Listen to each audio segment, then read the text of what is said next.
শোন, আমার বিয়েতে তোদেরকে এক সপ্তাহ আগে নিমন্ত্রণ করব, তোরা সবাই যাবি।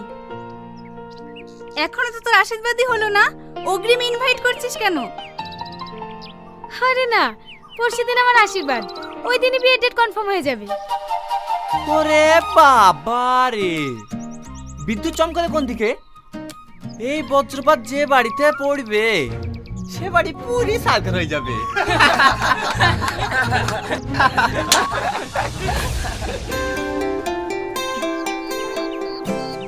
এই, তুই আমাকে হিট মেরে কথা বললি কেন? ওরে বাবা রে, তোকে কেন হিট মেরে কথা বলতে যাব? বিদ্যুৎ চমকাছিল তাই ভয় ভয় বলেছি। দেখ, বেশি উল্টোপাল্টা কথা বলবি না, তোর হিট মারা কথা সবই আমি বুঝি। কি হয়েছে সালমা? স্যার দেখুন না, এই লোফারটা আমার সঙ্গে ঝামেলা করছে।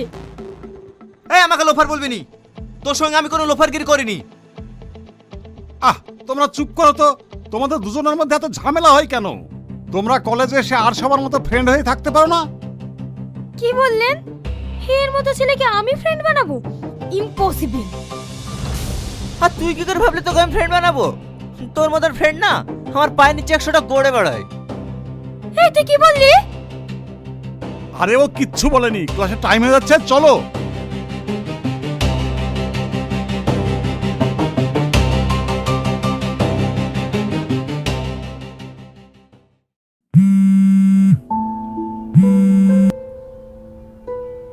হ্যাঁ মা, বলো। আজকে তুই বাড়ি আসবি নি? না মা, আজকে যাব না, কালকে যাব। মধু, তোকে যে কথা বলেছিলাম সেই আংটির ব্যাপারে, ওটা কি হয়েছে? হ্যাঁ মা, টাকা ম্যানেজ হয়ে গেছে, কাল কিনবো। কিন্তু মা, এত টাকা কোথায় পেলি? স্কলারশিপের কিছু টাকা ছিল, আর বান্ধবীর সাথে কিছু টাকা ধার নিয়েছি, ওটাতে মোটামুটি একটা আংটি হয়ে যাবে।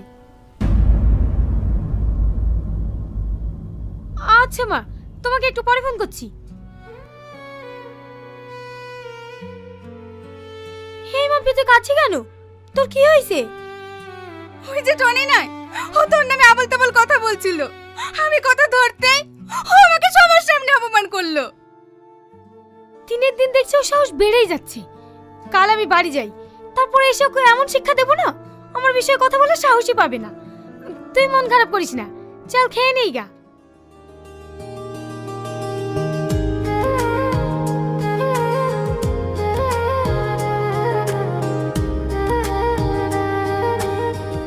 বাবা, এতে আবার লাভও আঁকিয়েছেন? আপনি বললেন না ম্যাডাম,